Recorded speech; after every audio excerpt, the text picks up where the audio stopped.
여러분 요즘 TV나 영화에서 보면 전에 없던 한 가지 기류 중에 하나가 악역을 맡으면 뜬다는 것이죠. 사실인가 하고 기사를 봤더니 실제로 그렇습니다. 한 예로 이정재라는 배우 아시죠? 요즘 정우성, 이정재 막 뜨고 있는데, 근데 이정재가 이렇게 보니까 거의 대부분 악역입니다. 내가 왕이 될 관상으로 보입니까? 하면서 막 사람들 죽이기도 하고, 또 악에서 구하소서 영화 보면 아주 막 킬러로 사람 죽인, 근데 악역을 맡으면 뜬다더라고요. 또 호아킨 같은 배우, 유명한 외국 배우도 악역을 맡아서 뜨고요. 그런데 여러분, 드라마나 영화에서 악역을 맡아서 뜰 수 있지요. 근데 내 현실 인생 드라마에서 악역 맡으면요, 그건 구속당하고 감옥 갑니다. 그런데 우리가 구원 역사에서 잘 들으십시오. 구원의 역사, 구속의 드라마에서 악역을 맡으면 그건 지옥 백성 되는 것입니다. 망하고 마는 것입니다. 자, 구약 성경에 예수님은 은 30냥에 팔릴 것이다, 고난을 받고 죽으심으로 우리의 죄를 구속하도록 성경에 예언이 되어 있어요. 그렇다면 누군가 예수님을 배신하고 팔아주어야 합니다. 이 악역을 맡은 자가 누굽니까? 가룟 유다라는 것이죠. 그를 향한 성경의 평가는 차라리 태어나지 않으면 좋았다. 예수님께서 직접 평가해, 저는 차라리 태어나지 않는 게 좋을 뻔한 인류 역사상 가장 불행한 인물입니다. 여러분, 오늘 성경은 분명하게 버가목 교회에 쓴 편지인데 우리에게 분명하게 결론적으로 말씀한 게 뭐냐? 여러분, 이기는 자가 되어야 된다는 거예요. 하나님 주신 만나 말씀을 받고 흰돌에 여러분의 이름, 생명책에 여러분의 이름이 새겨지는 이기는 자가 되어야 된다는 것입니다. 그런데 오늘날 이 시대에 우리 성돌아가는 사람들을 이 시대는요, 너무 안일하게 게으르게 유도해요. 성돌아가는 분들이 술에 물 탄 듯 물에 술 탄 듯 세상 사람들과 섞여서 방종을 일삼으며 하나님의 뜻과 계획대로 사는 것이 아니라 예배 한 번, 교회 한 번 와서 예배 드리면 마치 신앙생활 다 한 것처럼 일상에서, 가정에서, 직장에서 하나님의 뜻과 상관없이 살아가는 자들이 이 땅의 교인들이 얼마나 많은지 모릅니다. 전 목사로서 참 가슴 아픈 게 뭔지 아십니까? 교회에서는 거룩하게 예배 드리만 가정 가면 대판 싸우고 누구 용서하지 않고, 직장 가서 적당히 타협하고 죄 짓는 곳에 앞장서고 노래방 가면 마이크 혼자 다 잡고요. 여러분, 전혀 교회에서만 직분자죠. 현실에 가면요, 이 사람이 하나님을 아는 사람인가? 전혀 그렇게 살아가는 모습들이 있어요. 여러분 잘 들으십시오. 예수님을 구원자와 그리스도와 주님으로 믿는다는 것은요, 내 목숨을 걸고 하는 승부라는 것입니다. 이건 지면 끝입니다. 그런데 우리가 예수님을 믿는다고 하면서 도박할 때보다도요 진지하고 게임할 때보다도 절박합니다. 깡패가 도박에게 충성하는 것만큼도 우린 못하고 살 때 많아요. 여러분, 지금 이 시대의 영적 전투 현장은요 너무 무섭고 살벌합니다. 오늘 버가목 교회를 보면요, 사탄의 권좌가 있는 그 우상의 도시에서 핍박을 받아서 그 중에 한 명이 죽었어요. 그런데 여러분, 이 버가목 교인들은 그 죽음을 알고도 믿음을 저버리지 않았어요. 그런데 문제는 그 안에 두어 가지 책망이 있는데 발람의 교훈과 지골라당의 교훈을 따르는 사람들이 있습니다. 여러분 잘 들으세요. 지금 이 시대 영적 전투 현장은 너무 살벌하고 무섭습니다. 우리 대적은 살기 등등해서 교회를 물기 위해서 눈을 부릅뜨고 도사리고 있습니다. 이 코로나 시대 많은 성도들이 교회를 떠났고 사단의 전략은 기가 막히게 먹혀서 죽어가는지도 모르게 사람들이 생명길에 이탈하고 있습니다. 근데 더 심각한 건 뭐냐? 소위 성도라는 사람들이 발람의 교훈에 빠져서 아무런 위기감도 없고 진지함도 없고 힘도 없이 안일하게 신앙생활하더라 이것입니다. 기독교는요, 현실에 약간 위로만 주고 통증을 완화시켜주는 진통제 역할밖에 못해요. 여러분 잘 들으세요. 기독교는 사느냐 죽느냐입니다. 영벌이냐 영생이냐 천국이냐 지옥이냐에 해당됩니다. 그런데 죄가 무엇인지 구원이 무엇인지에 대한 진지한 고민 대신에 하나님 내게 어떤 유익을 줄까, 이것만 생각하는 천박한 종교로 우리가 지금 정말 이 기독교가 내려앉고 말았어요. 어떤 유익과 또한 물질 만능주의, 기복사상에 젖은 교인들은요 순결한 십자가 신앙을 이걸 여지없이 퇴색시켜버리고 있어요. 그러니 사탄이 이제 전략을 바꿨습니다. 예전엔 때리고 죽이고 핍박해서 기독교를 바꿨지만 이제는 근사하고 그럴듯한 유사품들을 만들어내서 이렇게 예배 생활에 된다 만들어버립니다. 그것이 오늘 성경에 나오는 발람과 니골라당의 교훈입니다. 여러분, 오늘 우린 그걸 살펴보면서요, 이 시대를 분별하고 어떤 신앙을 가져야 할지 살펴보겠습니다. 특별히 오늘 17절 말씀처럼 교회들에게 하신 말씀을 잘 듣고 이기는 자가 되어야 돼요. 여러분, 복음으로 이 시대를 맞짱 뜰 수 있는, 당당히 설 수 있는 절대 신앙의 우리 동산교회 모든 분들 되기를 주의 이름으로 축원합니다. 오늘 말씀은요, 조금 어려울 수도 있어요. 그래도 정신을 바짝 차리고 잘 들으시길 바랍니다. 첫째요, 발람의 교훈을 분별하는 것입니다. 오늘 14절에 보면 다 정말 그 예수님 믿는 믿음을, 교인들 중에 누군가 잡혀가 순교당했어요. 죽임당했어요. 근데 그 믿음을 저버리지 않았어요. 근데 그 중에 14절에 뭐라고 써있습니까? 두어 가지 니네 교회 보고 책망할 것인데 발람의 교훈과 뭡니까? 니골라당의 교훈을 따랐다는 거예요. 여기 발람 처음 들어보신 분들도 있을 것입니다. 발람은 요즘 말로 하면 천공법사 건진 스님 같은 사람이에요. 유명한 무당입니다. 이스라엘 백성들이 애굽에 내려와서 가나안 땅에 들어옵니다. 툭 치면 쓰러지고 바람 불면 넘어질 것 같은 그들이요, 모든 나라들을 다 이기고 옵니다. 그때 발락이라는 모압 나라 왕이요, 이스라엘을 잘 영접하면 되는데요, 이상하게 세상은 하나님의 자녀들을 싫어해요. 그래서 발람이라는 유명한 도사를 엄청나게 한 600km가 넘는 곳에 초청합니다. 그리고 많은 돈과 유혹으로 저 이스라엘에게 저주를 내려달라고. 근데 발람이 저주를 하면 실제 저주가 임하는 거예요. 그때 발람이요, 자기가 믿는 귀신에게 저주를 하는데요, 귀신이 임한 게 아니라 하나님이 싹 임하셔서요, 저들은 내가 책임지는 백성이니 저들을 축복하라. 아니, 그 입술에서 저주가 나온 게 아니라 축복이 쏟아져 나옵니다. 그러면서 왕에게 말합니다. 왕이요, 저들은 지극히 높으신 하나님의 위대한 백성들입니다. 절대로 건들면 안 됩니다. 분명하게 하나님의 뜻을 알렸어요. 근데 모압 왕은 계속해서 회유합니다. 돈을 내가 더 줄게, 더 좋은 보상을 해줄게. 왕이 더 높이고 고관대작들을 데리고 와서 막 인사하고 그럽니다. 그런데도 발람은요, 하나님의 말씀은 하나 더하거나 빼지 못합니다. 거절합니다. 그런 그가요, 결국은 더 좋은 조건, 소와 양과 산의 진미, 이 시대로 표현하면요, 돈과 명예와 쾌락으로 회유를 하니까요, 싹 넘어가요. 그래서 하나님께서 분명히 저들은 내 백성이다 알려줬지만 이스라엘을 넘어뜨릴 방법을 알려줍니다. 모압 왕의 방법을 제시합니다. 그래서 이스라엘 젊은이들이요, 우상의 제물을 먹고 바알부올의 사제들, 아주 섹시하고 이런 여자들과 음란한 행음을 저질러요. 하나님은 진노에서 연병을 내리셨고요, 그래서 그 당시 24,000명이 죽어요. 엄청난 이스라엘이 피해를 받습니다. 왜요? 발람의 교훈을 따랐기 때문에요. 니골라당의 교훈도 마찬가지입니다. 여러분, 니골라당의 교훈은 쉽게 이거예요. 하나님이 나를 선택했다고 나는 믿습니다. 그 선택했다고 구원받아 믿어요. 근데 마음대로 그렇게 자기는 믿지만 행동은요, 음란하게 마음대로 우상제물 먹으면서 실제로 일제치 앞에 일장기 앞에 절하면서도 교회 와서 예배만 드리면 구원받는다? 안 된다는 거예요. 성경은 이게 안 된다는 걸 우리에게 지금 가르치고 있다는 것입니다. 여러분, 발람은요, 하나님의 뜻을 알면서도 자기 이익과 명예, 손에 잡히는 쾌락과 돈 때문에 하나님과 어긋난 길을 걸어갑니다. 마치 이 시대 우리 교인들과 똑같아요. 심판이 있다, 천국과 지옥이 있다. 그런데 눈에 안 보이니까, 하나님이 안 보이니까 당장 손에 잡히는 돈과 명예, 이익을 따라가더라 이것입니다. 이게 발람의 교훈이라는 거예요. 잘 들으십시오. 복음은 절대 진리입니다. 이 얘기는 복음은 변하지 않는다는 거예요. 근데 복음이 시대에 따라 상황에 따라 달라지는 것이 아닌데, 근데 복음이 시대에 따라 상황에 따라 인간과 신학자의 손을 거치면서 훼손되어지고 변질되어 있는 일이 참 많았어요. 사탄은요, 항상 인간의 죄된 본성을 이용해서 복음을 훼손하고 왜곡시켜요. 사탄은 매 시대마다 그 시대를 대표하는 시대 정신을 만들어냅니다. 그래서 여러분, 고등학교 때나 대학교 때 철학사상 보면 계몽주의, 이성주의, 모더니즘, 지금 포스트 모더니즘 시대, 또 민주주의, 산업사회, 종교다원주의, 뉴에이지, MZ시대, 율로, 여러분, 이런 시대 정신들을 다 대표하는 정신들입니다. 그런데요, 복음과 시대 정신은 같이 가는 게 아니라 항상 대립했어요. 예. 공중권세 잡은 마귀가 세상의 풍속과 정신을 다스리기 때문입니다. 근데 복음이요, 그 시대 정신에 굴복하면 복음은 변질되더라고요. 따라서 교회는요, 복음에 확고히 서서 그것을 우리 성도의 삶 가운데 우리 생각에서 청소해내야 돼요.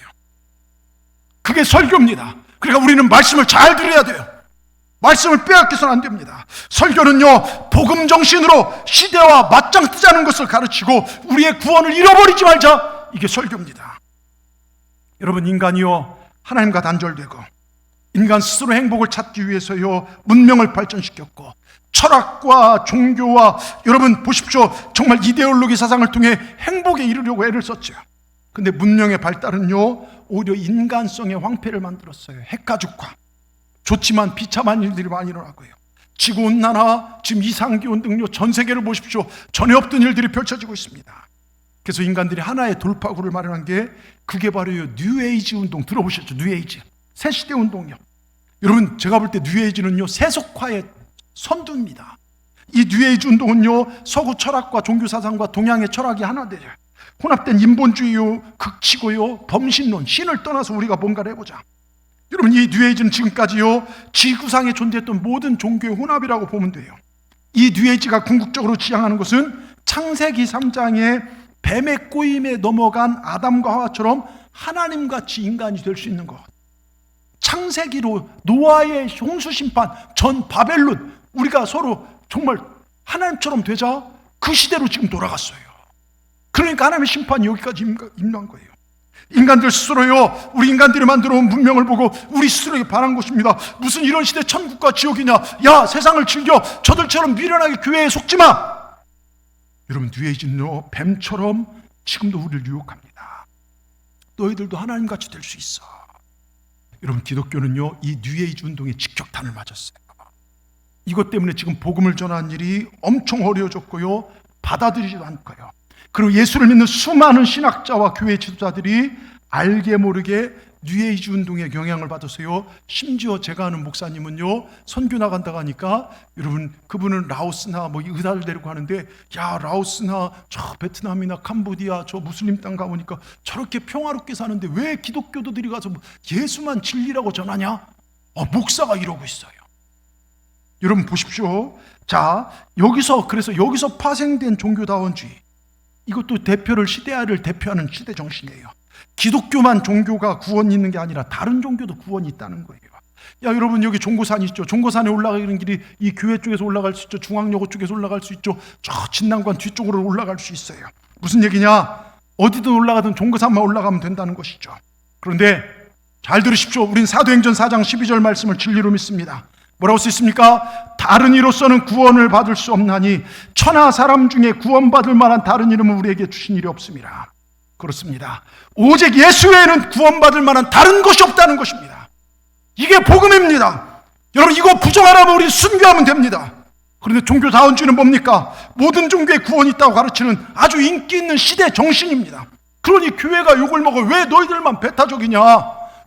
여러분 불교나 천주교 보십시오. 얼마나 연합운동, 에큐메니칼 운동 잘합니까? 그런데 우리는요 오직 예수의 구원이 없다, 이거 타협하지 않습니다. 타협할 수도 없습니다. 여러분, 비판하고 배타적이다 욕하지만, 여러분 우린 그럼에도 불구하고 오직 예수로 써야 돼요. 그리고 또 하나의 시대 정신은, 잘 들으세요, 포스트 모더니즘. 들어보셨죠? 포스트 모더니즘. 포스트란 것은 뭐뭐 후에란 뜻이에요. 모더니즘 이후에. 여러분, 18세기를 지나며 인간의 이성이 발달하고 산업사회하면서요, 여러분 2000년부터 18세기까지 별로 안 하다가 18세기 산업혁명 이후부터요 인류가 엄청난 발전을 이뤄요. 이성이 발달하고 과학이 발달을 시작합니다. 근데 그 이성으로 성경을 비평하기 시작해요. 근데 여러분 아십니까? 신학자들, 목사들이 성경을 비평하고 판단하기 시작할 때부터 교회 부흥이 사그러드는 거예요. 예? 여러분, 그 비이성적인 부분, 야 기적, 이게 말이 돼? 천국, 지옥, 이거 이해가 안 되잖아. 부활, 창조, 이거 우리가 이해 안 되니까 뒤로 물려놓자. 우린 이성으로 이해하기 어려운 것들 성경에 빼자 주장합니다. 그래서 여기 소위 말하는 경험주의, 실존주의, 이성주의가 나오는 거예요. 이것이 바로 모더니즘입니다. 경험되어지고 이해되고 내게 유익되는 것만 인정하는 시대. 여러분, 성령의 역사, 기적의 역사가 여러분 이해가 그런 상황으로 이해가 되냐 이겁니다. 성경에서 기적 빼면요 앞뒤 뚜껑밖에 없어요. 창조부터 기적이고요, 주님 재림으로 오신 기적입니다. 그러다 보니까 교회가요 성령운동이 시들어지기 시작해요. 여러분, 이게 다 원수마귀 사단의 영향입니다. 그런데 이 모더니즘도 시들기 시작했어요. 그 후에 나온 것이 포스트 모더니즘, 즉 기독교를 거부하거나 부인하지 않지만 기독교도 많은 비슷한 비중을 가진 여러 진리 중에 하나로 여기는 것입니다. 그래서 이 시대는 기독교만을 절대 진리로 인정하지 않아요. 그래서 여기서 인권이라는 차별금지법, 소위 말해서 동성애자들도 인정하지 않은 거예요. 여러분, 포스트 모더니즘 시대는요, 절대 진리, 절대 주권이 없어요. 모든 것이 상대적입니다. 그래서 이 포스트 모더니즘 시대를 지나면서 여러분, 가장 안 좋은 게 뭔지 아십니까? 부모와 선생님의 권위가 땅에 떨어졌어요. 윗사람의 권위가 실종되어졌습니다. 선생님이 훈계하고요, 회초리 들라면요, 카메라 찍어서 고발해요. 학생들이 선생을 고발하는 시대가 됐습니다. 이 포스트 모더니즘이 교회 안에 들어오기 시작했어요. 보십시오. 많은 교회들이 하나님의 절대적이고 불변한 복음을, 정말로 변치 않는 복음을 칼같이 전하는 대신에 이제 교회에 대신 나와주는 사람들 위해서 좋은 말, 위로, 치유, 행복, 이걸 취사 선택할 수 있도록 만들었어요.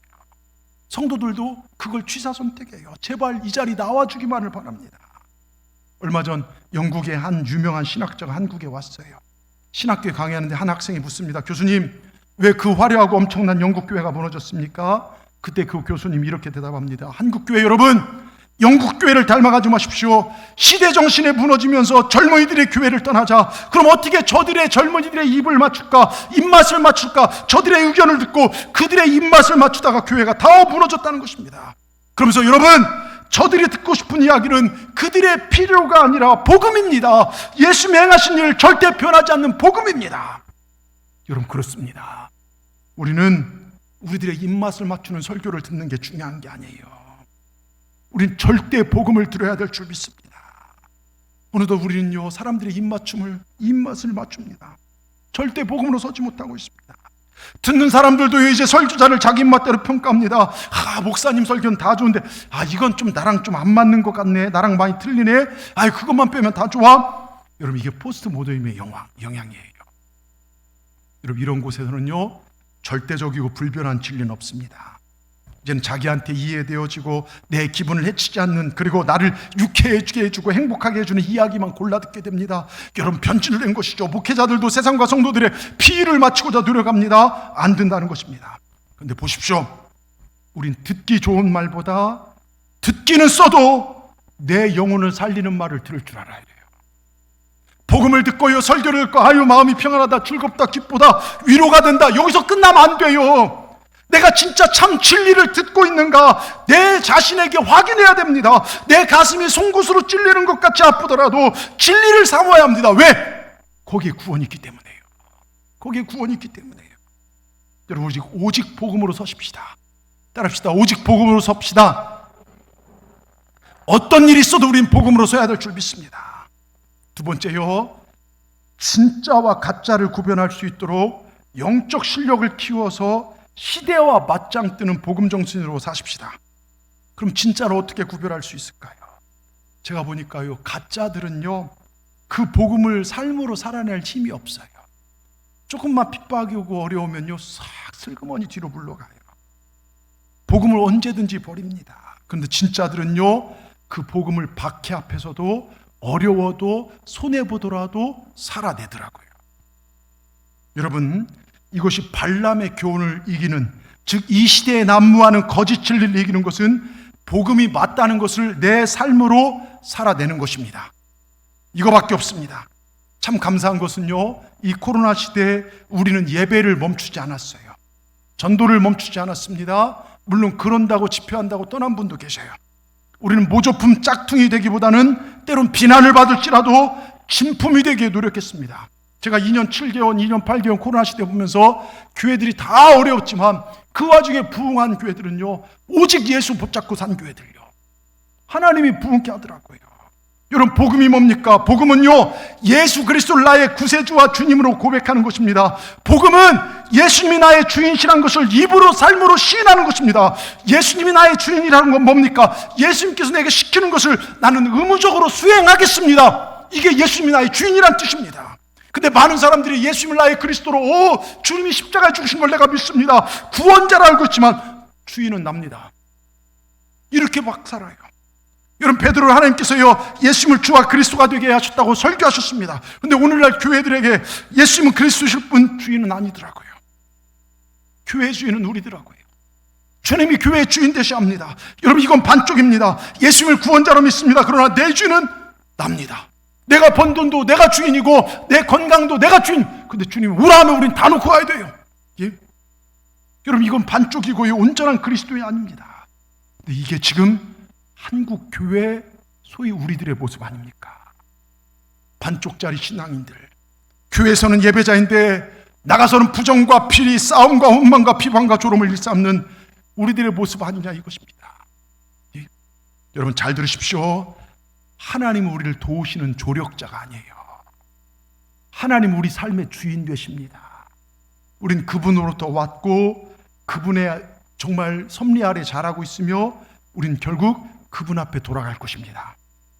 교회는 그 주인이 시키는 것을 기쁘게 수행해 나가야 하는 자들입니다. 우린 주님이 시키는 것이라면 해야 합니다. 우린 그분의 뜻대로 살아야 합니다. 주님이 너 생명까지 달라 요구하시면 다 드려야 하는 것입니다. 그럼에도 내 이익 때문에, 내 자존심 때문에, 얄팍한 내 지식 때문에 반쪽에 머물러 있다면 그게 오늘 성경이 얘기하는 발람의 교훈이라는 거예요. 예? 돈 때문에, 명예 때문에, 자존심 때문에, 쾌락 때문에 뜻을 알면서도 그 길을 걸어가지 못하는 발람은 하나님의 뜻을 알지만 이익 앞에서 하나님의 뜻을 배신합니다. 권력 앞에서, 돈 앞에서, 자기 의 앞에서 자기 마음대로 나갑니다. 많은 기독교인들이요, 예수를 입으로 주라 시인하지만 실제 삶의 모든 영역에서 물질의 주인되고 세속적인 것들을 즐기고 살아갑니다. 하나님 분명히 두 주인을 섬길 수 없다겠어요. 하나님과 물질을 섬길 수 없다겠습니다. 그 물질이 뭡니까? 돈이요, 만몬, 돈 귀신을 뜻합니다. 여러분, 2000년 교회사를 통틀어요, 각 시대마다 시대 정신을 거슬러 살았던 우리 믿음의 선진들은요, 모두 죽음을 무릅쓰고 시대 정신과 맞짱 뜨고 이겼어요. 우리도 복음이 아닌 것들과 맞짱 뜨는 복음의 사도가 되어야 될 줄 믿습니다. 여러분 초창기 초기 기독교 사회에요, 로마라는 핍박이라는 거대한 그 앞에 도망가야 하잖아요. 그런데 맞짱 뜨고요, 사자굴에 죽음 당해요. 불로 태우면 태워 죽여요. 톱으로 자르면 잘라 죽습니다. 무서운 핍박 앞에서 예수를 믿는 것 때문에 목숨을 잃었습니다. 모더니즘 시대예요. 바로 얼마 전까지 모더니즘 시대에는요, 엄청난 과학과 철학 앞세워서 이성주의 앞에서 바보 취급받았지만 우리는 바보 취급받아 좋다, 주님의 이름을 높이고 살았습니다. 그럼 포스트 모더니즘 시대, 지금 이 시대를 사는 우리는 어떻게 살아야 하냐? 잘 들으세요. 다른 유사품, 가짜들이 할 수 없는 예수 그리스도의 복음에 동참하며 내 삶의 한 자리에서 내가 주부로서, 남편으로서, 또 교회 직분자로서, 또 직장인으로서 삶의 한 자리에서 사람들이 핍박이 오더라도 말씀대로 살아가는 것, 환난에 동참하며 복음을 몸으로 살아내는 것, 이게 우리의 삶입니다. 우린 이렇게 살아야 돼요. 아멘. 복음을 몸으로. 여러분, 제가 문자도 보냈지만 소원이라는 복음성가 아시죠? 거기 가사 중에 저 높은 산이 되기보다 여기 오름직한 동산이 되길. 근데 지금 이 시대요, 사람들이 높은 산 되기를 원해요. 자기 이름 되기 좋아요. 동산, 누가 지려밟는 그곳 되기 싫어해요. 그리고 그 가수 중에 이런 노래가 있어요. 내가 노래하듯이 또 내가 얘기하듯이 난 그렇게 살길 원하네. 이 가사가 있는데요, 여러분, 우리가 믿음의 사람으로서 얘기하듯이, 노래하듯이, 설교하듯이 그렇게 살아야 된다는 거예요. 그렇게 삽니까? 아니죠. 예? 마지막 고백이 절장입니다. 난 그렇게 죽기를 원하네. 이게 우리 삶이 되어야 하는데 우린 그렇지 않더라고요. 여러분, 예수 믿는 자의 생명이 어디에 있습니까? 더 강해지고요, 더 높아지고 더 많이 가지는 거 아니에요. 예수 믿는 자는 앞뒤가 같아야 돼요. 겉과 속이요, 겉은 바삭한데 속은 촉촉한 거 안 돼요. 겉과 속이 같아야 돼요. 말과 행동이 같고 삶과 죽음이 같아야 합니다. 우리 예수님 그렇게 사셨습니다. 이 곡에요, 마지막에 삶의 한 절이라도 그분을 담기 원하네. 이것이 이 시대의 진리를 증명하는 삶이고, 이 시대의 말씀으로, 복음으로 시대를 맞짱 뜨는 삶이 이 삶인 줄 믿습니다. 여러분, 잘 들으세요. 우린요, 지금 기독교 2000년 역사 중 가장 예수님 믿기 어려운 시대, 전하기 어려운 시대에 살고 있습니다. 모더니즘 시대까지는요, 세상이 우리를 억압하고 파괴했어요. 파괴하려 했습니다. 그때는요 너무 명확하게 구분돼요. 핍박이 너무 명확해요. 그래서 핍박 앞에 무서워서 배신하거나 아니면 칼로 맞으면 칼 맞아 죽으면 됩니다. 근데 사탄은 이제 다른 방법을 택했어요.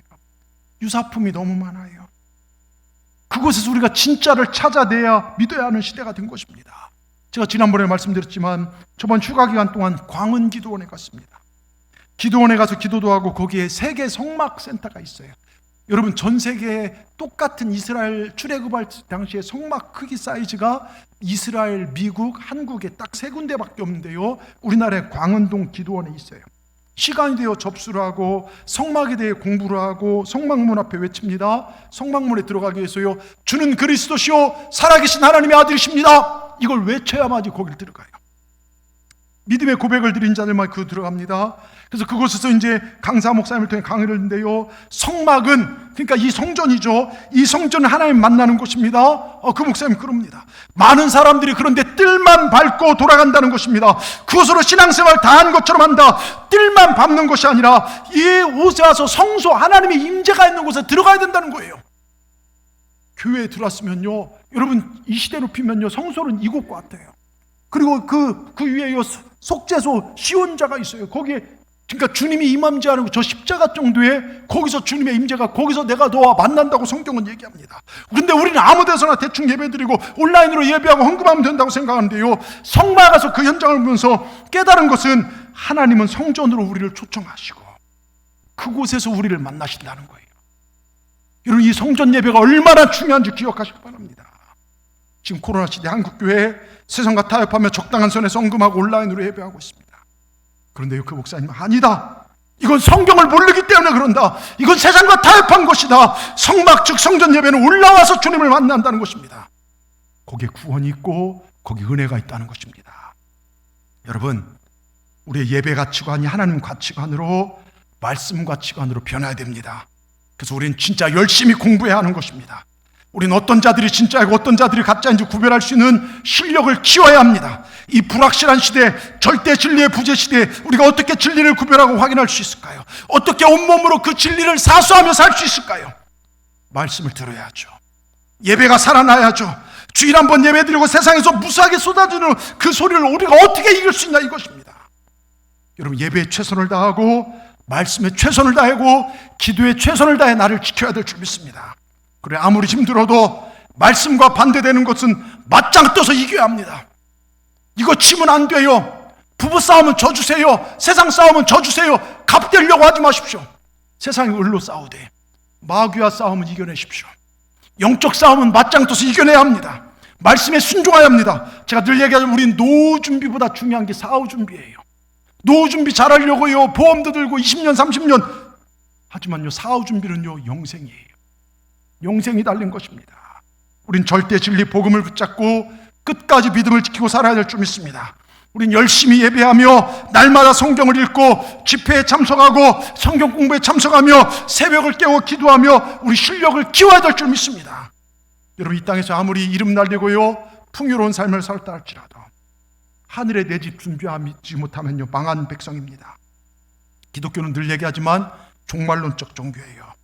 신앙은 마지막 때 승리 약속입니다. 교회는요 종말로 나가는 구원의 방주입니다.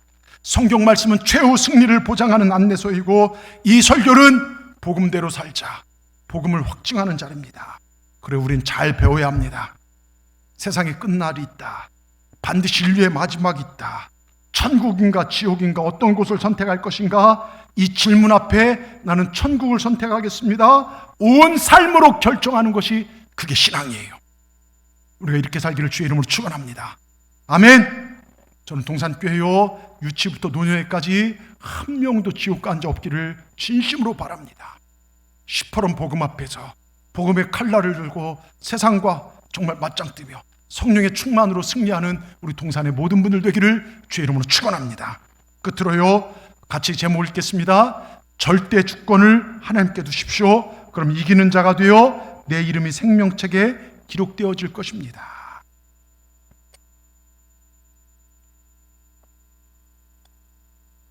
여러분 저는 오늘 말씀을 보다가 한 인물이 떠올랐어요.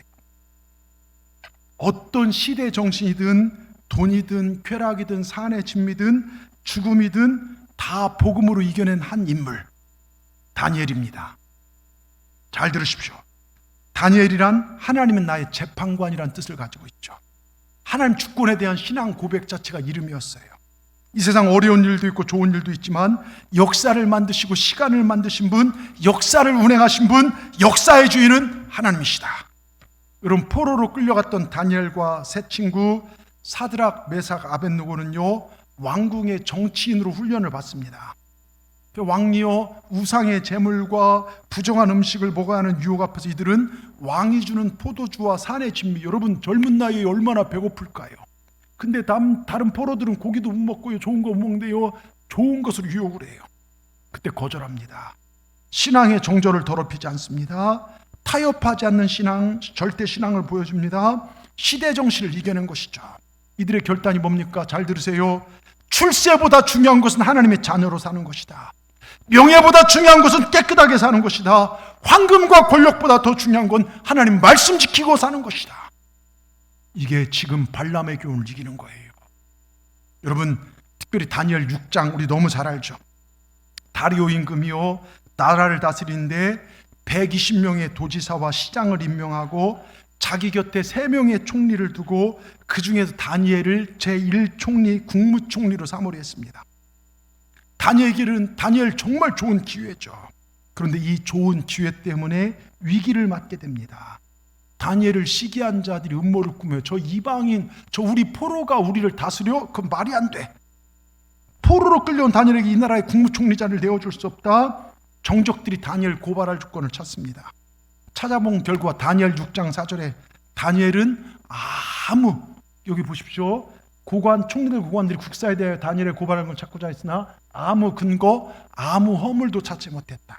정말 저는 이 시대에 다니엘 같은 정치인이 이 나라에 있다면 살아날 것 같아요. 야당 대표, 여당 대표, 여러분 심지어 대통령 부인 뭐 할 거 없이요, 뭐 하나 깨끗하게 드러난 게 없지 않습니까? 예? 다니엘은요 정말로 여러분 아무 근거를 찾지 못했어요. 그런데 이 사람들이요 고발할 조건을 찾던 정적들이 한 가지 놀라운 사실을 발견해요. 다니엘은 정확한 시간에 예루살렘을 향하여 창문을 열고 기도하고 예배하는 기도의 사람이었어요. 이 일을 빌미로 아주 못된 안 좋은 법을 제정해요. 그게 뭡니까? 다니엘 6장 7절에 한번 같이 읽겠습니다.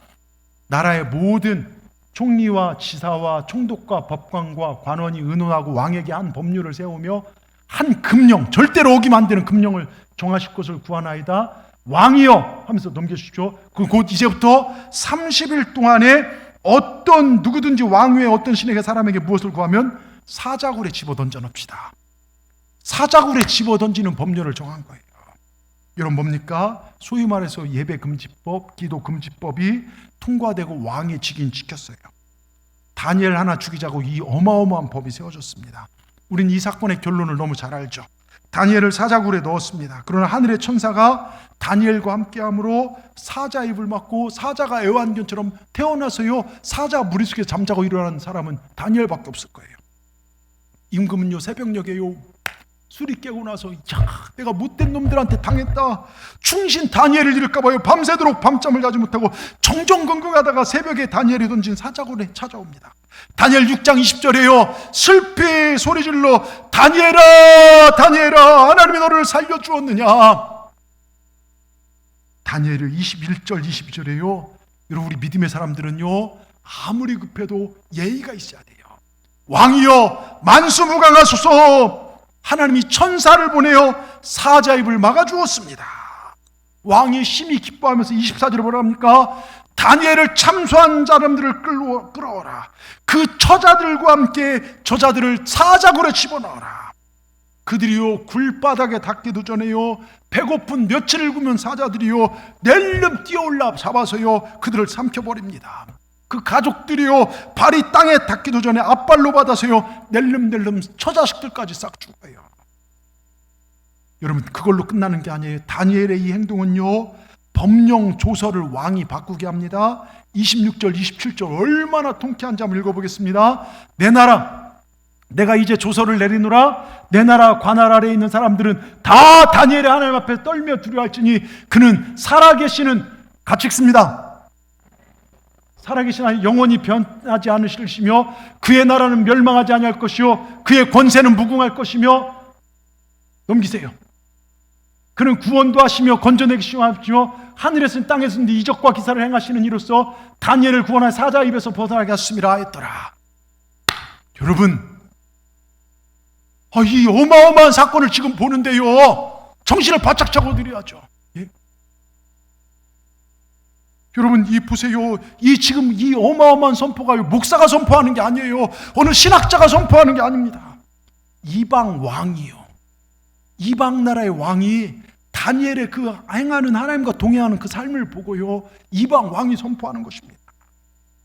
여러분, 우리도 그런 삶, 여러분을 친척들이 보고 안 믿는 식구들이 여러분을 보면서 와! 저 사람 하나님과 함께하는 사람이야, 그런 고백 나오기를 주의 이름으로 축원합니다. 그럼 도대체 다니엘이 어떤 삶을 살았기에 이런 고백이 나왔을까? 다니엘 6장 10절 보십시오.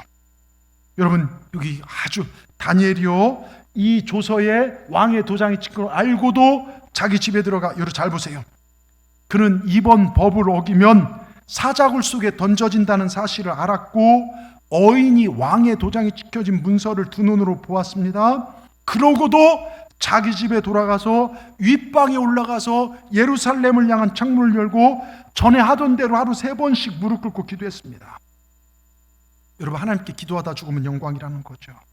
죽음을 두려워하지 않았습니다. 기도하는 습관을 타협하지 않았고 예배하는 습관을 타협하지 않았습니다. 세상의 법이 기도하고 예배하면 죽인다고 하지만 타협하지 않았습니다. 발람처럼 돈을 더 준다고 하니까요, 더 좋은 조건과 명예를 허락한다니까 타협하는 그런 신앙이 아니었다는 거예요. 여러분, 발람의 교훈과 쉽게 니골라당의 교훈은, 잘 들으세요. 우리나라 순교의 핍박 때문에 일장기에 핍박 때, 우리나라 순교 초기 기독교 때요, 핍박 때문에 일장기에 고개 숙이고 하나님께 기도해도 구원받는다, 문제가 없다 가르친 것, 이게 니골라당. 여러분, 초기 우리나라 기독교에 그런 게 많았어요. 종교 지도자들 중에요, 일장기 앞에 천황 앞에 절하고 나서요, 이거 우상숭배 아니다, 그렇게 가르친 목사들이 있었어요. 예? 이게 니골라당의 가르침이라는 거예요. 핍박을 인해 타협하는 것은 우리의 불법을 합리화하지 못한다는 거예요. 여러분, 북한에 교회 있는 거 아십니까? 북한에도 봉숙교회라는 유명한 교회가 있어요.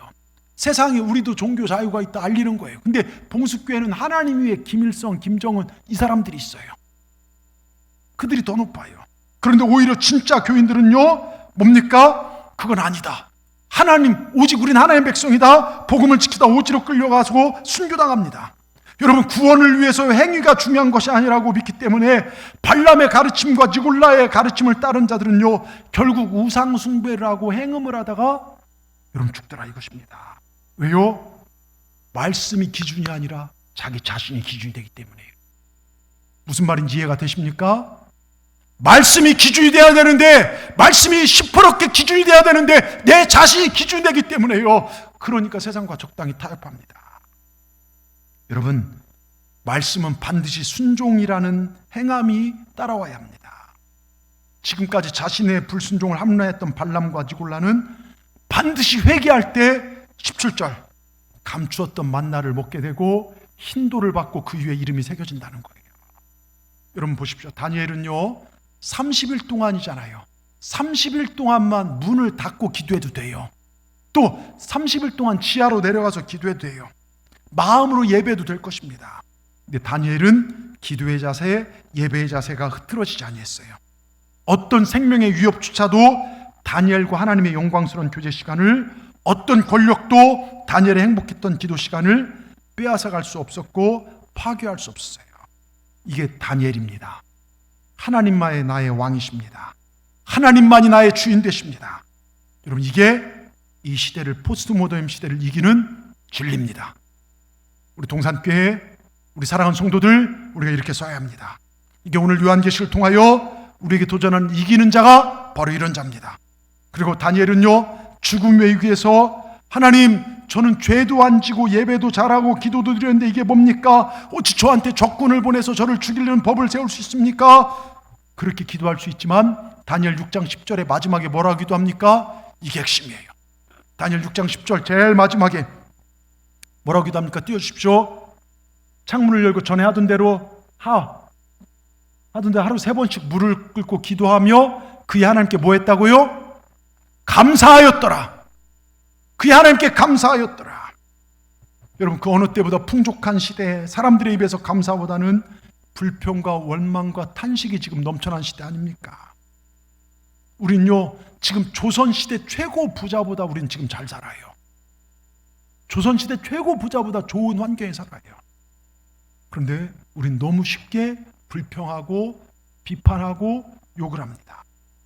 도무지 감사할 수 없는 상황에서 감사했더니 하나님은 사자 입을 막는 감사의 상황을 만들어버렸어요. 오늘 우리가 살아가는 이 시대에 비극이 뭔지 아십니까? 당연한 감사조차도 잊어버리고 산다는 거예요. 하나님께서 여러분들에게 여유로운 환경을 주셨습니까? 하나님 앞에 감사하시길 바랍니다. 여러분, 명절이지요. 우리 자녀분들 잘 들으십시오. 사랑하는 내 아버지, 내 어머니에게 감사하는 마음이 있을 때 그분이 진짜 내 부모 되는 거예요. 제가 말씀드렸습니다만 우리는 어디서 어떤 부모 밑에서 태어나야지 내가 선택할 수 없어요. 그렇지만 지금의 내 삶은, 그리고 내 인생의 마지막은 내가 만들어갈 수 있다고 말씀드렸습니다. 과거의 환경 때문에 불평하고 내게 뭐 잘 못해준 부모님께 원망하고 살기보다는 앞으로 살아가야 할 삶, 부모님께 감사하고 사시길 주의 이름으로 축원합니다. 그리고 부모님께 감사는 입으로만 하지 마세요. 이런 말 아시죠? 오고 가는 현찰 속에 싹 트는 가족애라고요. 제가 만든 이야기지만요, 부모님 찾아뵐 때 용돈도 좀 넉넉히 드리고 해보시길 바랍니다. 제가 보니까요, 현금이 들어있는 봉투는요 아무리 많아도 안 무겁더라고요. 예? 여러분 보세요. 또 부부간에도요, 서로가 서로에게 감사하며 살아갈 때 그 사람이 내 남편, 내 아내가 되더라고요. 미워지기 시작해 보십시오. 예? 여러분, 은혜로운 교회에서요, 내가 하나님 앞에 예배하고 경배하고 우리가 은혜를 누리며 살아갈 수 있는 이 교회를 향하여 감사하는 마음이 있을 때 이 교회가 내 교회가 되는 거예요. 걸음마다 함께 하시고 일마다 때마다 동행 하나님의 섬세한 손길을 느끼고 하나님 앞에 감사하며 살아갈 때 그 하나님 바로 내 하나님이 될 수 있다는 걸 믿으시기 바랍니다. 여러분, 은혜 받기 원하십니까? 이 시대를 이기기 원하십니까? 하나님의 축복을 원하십니까? 하늘에 여러분의 보화가 쌓기를 원하십니까? 그럼 감사하시길 바랍니다. 그런데 무엇 때문에 하는 감사라면 이거 위험해요. 왜요? 무엇을 안 들어주시면 하나님 나 싫어하나 보다 불평이 나오더라고요. 여러분, 조건을 뛰어넘는 감사. 제 삶에 제가 몇 번 얘기했지만 예배 원칙, 저희 가정에 예배 원칙이 하나가 있어요. 매주일 반드시 감사의 예물을, 또한 저는 매일 감사의 예물을 하나님 앞에 드립니다. 목사로서요, 매일 감사의 예물을 드린다는 것 쉽지 않아요. 사례는 저희 사모가 다 관리해요. 저한테 오는 게 하나도 없습니다. 근데 한 주간을 지냈는데도요, 감사의 조건이 없이 예배를 드린다는 거 말이 되겠냐 이겁니다. 여러분, 쌀독에 쌀이 떨어지든 애들 학원비가 없어도요, 가장 어려울 때도요, 감사의 제물이 없이 하나님 앞에 예배를 드려본 적이 없어요. 하나님은 채워주시더라고요. 여러분, 한 주간을 지냈는데요, 하나님 앞에 감사의 제목이 생각이 안 난다? 하루를 마감하면서 감사의 제목이 이건 병든 겁니다. 아무리 어려워도 하나님 앞에 감사의 예물이 없는 예배를 드려본 적이 없습니다. 물론 11조나 선교나 구제 다 하죠. 근데 반드시 감사의 제물을 하나님 앞에 올려놓고 예배를 드렸어요. 여러분, 지금까지 또 개척교회 시절 저는 어디에 가든지요, 선배를 만나나 후배를 만나나 연회에 가고 누구를 만나든지 간에요, 하나님 제게 밥살 만큼의 여유를 주셨어요. 예? 이상하게 채워주셔요. 예? 하나님 앞에 감사하게 될 때요, 여러분, 창고 곳간이 비어지지 않습니다. 여러분, 감사에 깨어 있으십시다. 예배에 깨어 있으시길 바랍니다. 기도에 깨어 있으시길 바랍니다. 그래서 이 시대를 이기고 하나님께서 넌 합격이다, 하나님이 인정하는 이 시대의 신앙인들, 우리 동산교회 교인들 다 되기를 주의 이름으로 축원합니다. 우리는 아직 천국에 들어간 게 아닙니다. 여러분, 저 여러분 아직 천국에 당도하지 않았어요. 지금도 발람의 교훈이, 니골라당의 교훈이, 세상의 여러 가지 가짜들이 우리를 유혹합니다. 우린 말씀에 서서 이겨내야 합니다. 복음이 아닌 것과 맞짱 뜨는 당당한 영성이, 다니엘 같은 영성이 우리 가운데 주어져서 승리하는 우리 동산의 모든 분들 되기를 주의 이름으로 축원합니다. 이기는 자가 되어 여러분의 이름이 생명책에 다 기록되어지기를 주의 이름으로 축원합니다. 축원합니다. 기도하십시다. 사랑과 은혜가 충만하신 아버지 하나님, 오늘 말씀을 통해 귀한 도전을 우리에게 허락하시니 감사합니다. 우리는 우리 만족과 위로 차원에서 교회에 나와 예배드리는 것이 아니라 나를 위해 십자가에 죽으시고 부활하신 주님, 그리고 그 주님을 아끼며 내오신 아버지 하나님께 생명을 다해 예배한다는 그 사실 앞에 겸허히 순종하며 올라왔습니다. 언젠가 우리 삶이 끝나고 하나님 아버지 앞에 설 때까지 믿음의 길을 온전히 걷게 하여 주시고 명예, 돈, 권력, 쾌락에 넘어가서 마땅히 가야 할 길에서 이탈하는 발람과 니골라당의 교훈을 버리고 온전한 말씀 앞에 순종하며 복음으로 이 시대를 맞짱 뜨며 절대 주권을 하나님께만 두고 어떤 상황에도 감사하며 살아 마침내 이기는 자가 되어 천국 백성 되도록 우리를 인도하여 주시옵소서. 당당한 믿음으로 승리하는 우리 동산교회 모두가 되게 하여 주시옵소서. 예수님의 이름으로 감사하며 기도드리옵나이다. 아멘. 우리 찬송가 357장 부르시면서 준비하신 예물을 하나님께 올려드리도록 하겠습니다.